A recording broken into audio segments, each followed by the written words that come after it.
ইলিশ মাছের আদলে দেশের দ্বিতীয় দৃষ্টিনন্দন আইকনিক রেল স্টেশন নির্মাণ পরিকল্পনা নিয়ে কাজ শুরু করেছে সরকার। ভাঙ্গা থেকে বরিশাল পায়রা বন্দর হয়ে সাগরকন্যা কুয়াকাটা পর্যন্ত ২১৫ কিলোমিটার দীর্ঘ হবে এ রেল লাইন। এজন্য চীন সরকারের কাছে ঋণ সহায়তার প্রস্তাব নিয়ে যাচ্ছেন প্রধানমন্ত্রী শেখ হাসিনা।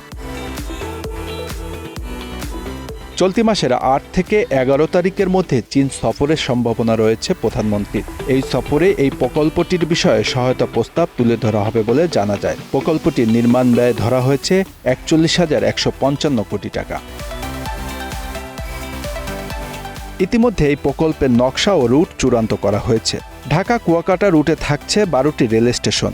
বরিশাল ও পটুয়াখালীর মধ্যে ট্রেন থামবে ঝালকাঠির নলছিটিতে। ইলিশ মাছের আদলে দৃষ্টিনন্দন নকশায় এখানকার রেলওয়ে স্টেশনটি হবে নলছিটি উপজেলার ভরতকাঠি গ্রামে। ইতিমধ্যে স্টেশনের জন্য জমি অধিগ্রহণ শুরু হয়েছে। এই রেল স্টেশন থেকেই ঝালকাঠির মানুষ রাজধানী ঢাকায় ও পটুয়াখালীর পায়রা বন্দর ও সমুদ্র সৈকত কুয়াকাটায় যাতায়াত করতে পারবেন। এই রেললাইন নির্মাণের জন্য ম্যাপ চূড়ান্ত করে ৩টি সার্ভে কোম্পানি জরিপ কাজ সম্পন্ন করেছে। ম্যাপ অনুযায়ী মাটি পরীক্ষা, জমি, ঘরবাড়ি স্থাপনা ও গাছপালার জরিপ কাজও সম্পন্ন হয়েছে। ২০২৮ সালে এ রুটে ট্রেন চালু করার বিষয়ে আশাবাদী রেলপথ বিভাগ। এর আগে আগামী ২ বছরের মধ্যে ভাঙ্গা থেকে বরিশাল সেকশনের ৯৫ কিলোমিটার রেলপথ নির্মাণ সম্পন্ন করে ট্রেন চালুর সম্ভাবনার কথাও জানান একাধিক কারিগরি বিশেষজ্ঞ। এ রেলপথ নির্মাণে ৫,৬৩৮ একর ভূমি অধিগ্রহণ করতে হবে। ৩২৮ ফুট প্রশস্ত জায়গার মাঝখান দিয়ে নির্মিত হবে রেলপথটি। প্রথম পর্যায়ে রেলপথটি হবে সিঙ্গেল লেনের। ৩২৮ ফুট বা ১০০ মিটার প্রশস্ত জায়গা রাখা হচ্ছে। ভবিষ্যতে এখানে প্রয়োজনে ডাবল লেনের রেলপথ তৈরি করা হবে। সেক্ষেত্রে নতুন করে ভূমি অধিগ্রহণের প্রয়োজন হবে না।